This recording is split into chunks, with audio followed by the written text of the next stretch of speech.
I'm Celeste, and this is Dimitri, and we are here from the Somatica Institute. My business partner Danielle and I started Somatica, which is a method, an experiential and practical method of sex and relationship coaching that helps people live profoundly fulfilling and deeply intimate, erotic and emotional connections with each other. And we created the method out of sort of starting out with a practice around sexological bodywork where people were becoming more connected with themselves, but they felt unsure how to navigate in their intimate relationships. Okay, even if I know what I want, how do I ask for it? How do I have boundaries in those situations? How do I have consent? How do I share my needs and feelings? And so we really broke down sort of the tools of intimacy, both erotic and emotional intimacy, into learnable chunks that can be learned through experiencing and experimenting with them. And Danielle and I created the method. Dimitri was one of the first practitioner in the method. He learned by osmosis because he's also my ex-husband and one of my best friends in the world and my downstairs housemate. So it's really a pleasure to be teaching together with him. And we've been doing the training. They've been teaching the training for.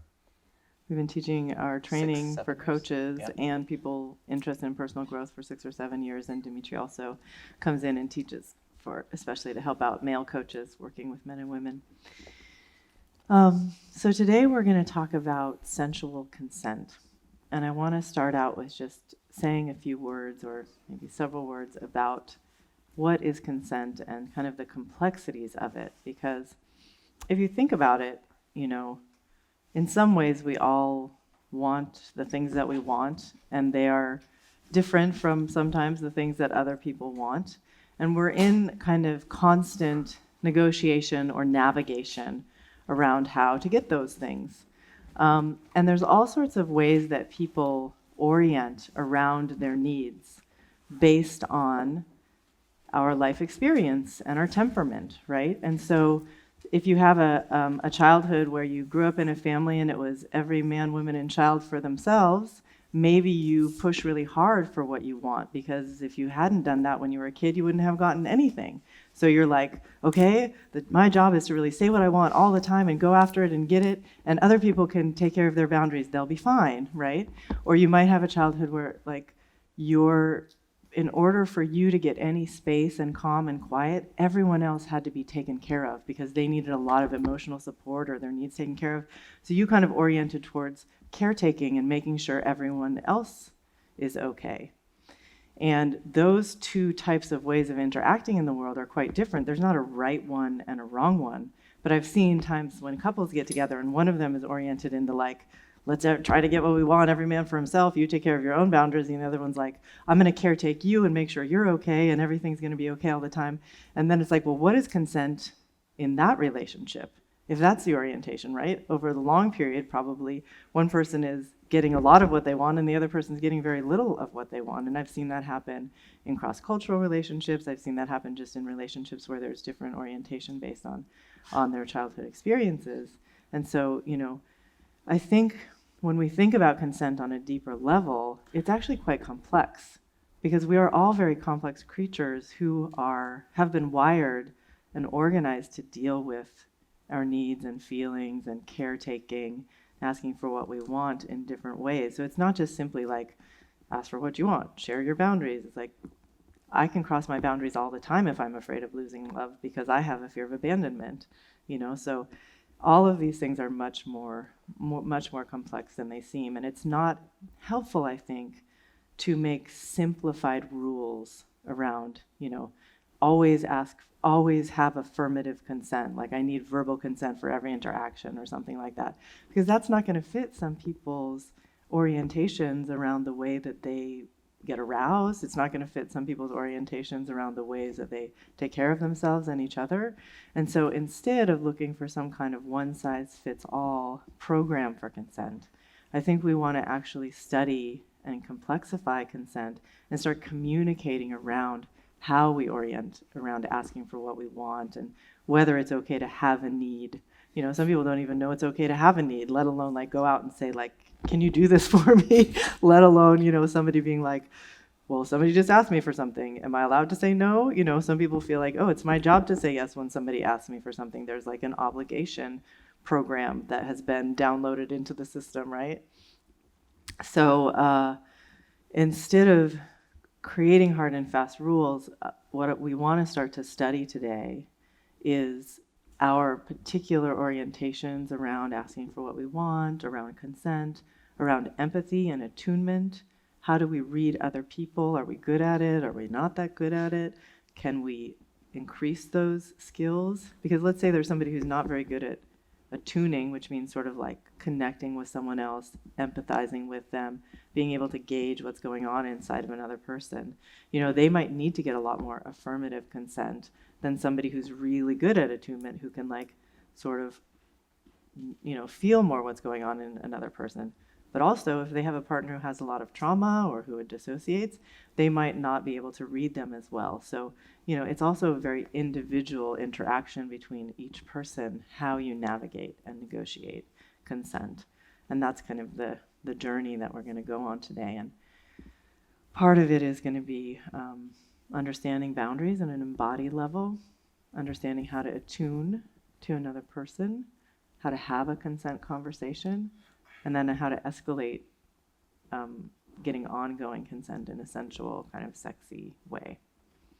I know I can blah, blah, blah talk a lot, so do you want to add anything? Yeah, I'll inject as Okay.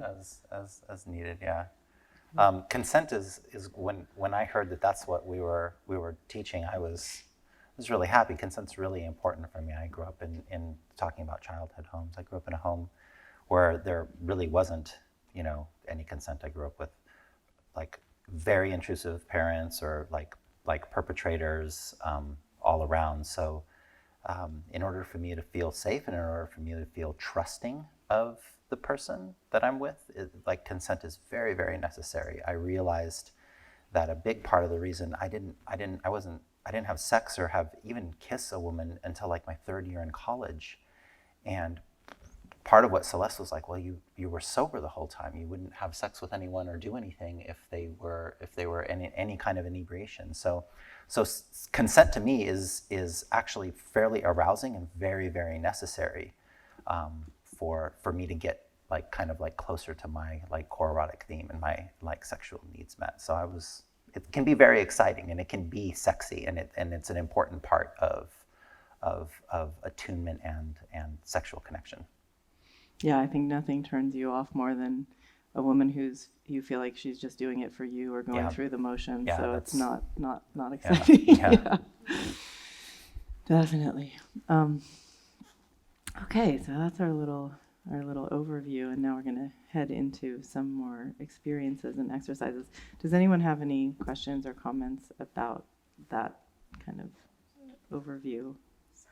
Sounds great. And we'll take a little bit of time. There was a few questions and a few people came forward to like wondering and concerns around trauma and how to integrate like sexuality and how to talk about consent and when either you or your partner have had some sort of significant trauma or trauma that might impact your ability to provide consent or trauma that might impact, you know, your ability to be fluid and not have be over boundary and overprotective, and just how to communicate that with your partner and make room for it and still have a really good connection. Awesome. So we want to start actually with boundaries, and you know, one of the deepest beliefs of somatica is that our body has all sorts of really, really important information for us. And when we're in our body tells us, you know, if a boundary is being approached or touched or crossed. And I say our body kind of broadly because in some sense it's like you might get a sensation in your body that's like, oh, tightness, you know, like a boundary is about to be crossed, I'm clenching for it.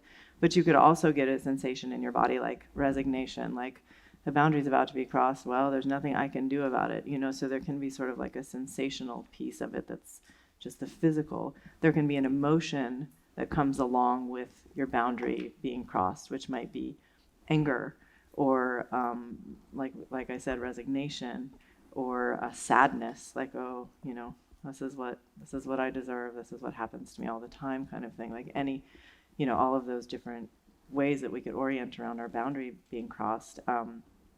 And we also might have thoughts that go along with a boundary being crossed, like the ones that I was just mentioning, right? So as we're doing this next practice, which is about embodied boundaries and knowing if a boundary is being touched or being crossed, then we want to start to track what's my particular sensational, emotional, and mental response to a boundary being crossed. Because when you map that, then when it happens out in the world, oh, wait a minute, I need to pay attention here, because I know that this is what I feel like when my boundary is being crossed, and this is the time that I need to speak up and tell somebody that that's happening. But I do want to say again that boundaries are an imperfect science, and when I'm talking about boundaries today, I'm not talking about moments when somebody has literally forced you to do something against your will. I'm not talking about that kind of boundary crossing, the trauma kind of boundary crossing, which is a whole different thing to deal with. I'm talking about the kind of boundary crossing that happens all the time in interpersonal relationships, where we kind of feel like, ooh, I don't really want to do that, but we do it anyway. Or I feel like, I don't really want you to do that, but we let you do it anyway, because it's uncomfortable. And it's uncomfortable sometimes to speak up and to say, I don't like that, or that doesn't feel good, or, I love you, but it doesn't feel good when you do that, right? So I think it's sometimes hard. We don't want to hurt people's feelings. We don't want to be abandoned. We have all sorts of things that stop us from sharing our boundaries. And so I want you to be very gentle with yourself if you have let boundaries be crossed in your life. And again, I'm not talking about when it's been this forceful thing, but if you kind of didn't speak up for yourself or still aren't speaking up for yourself, I still let my boundaries be crossed sometimes. And it's because I get scared of loss of connection. And some people might let their boundaries be crossed because they want to be a nice guy or gal, right? And just take care of everyone else. So be gentle on yourself if you let boundaries be crossed. And the best we can do is we can notice, we can pay attention, and then as soon as possible, we can speak up for ourselves. And sometimes that's 3 years later, So really, we do our best. And that's kind of the attitude that we always take in Somatica. There's no reason to beat yourself up for what you haven't done right. You might as well be like, oh, it makes sense that I didn't do that. I'm human. What can I do about it now? If anyone's raised toddlers, through into adolescence, you can write novels about how your boundaries are crossed constantly all day long. And it's, low harm. And that's what we're talking about, is low harm boundary crossing, where it's choiceful or quasi-choiceful. Sometimes I think having kids is just signing up to have your boundaries. Yeah. Okay. To have your boundaries be crossed for years. Yes. But maybe partnership doesn't have to be that.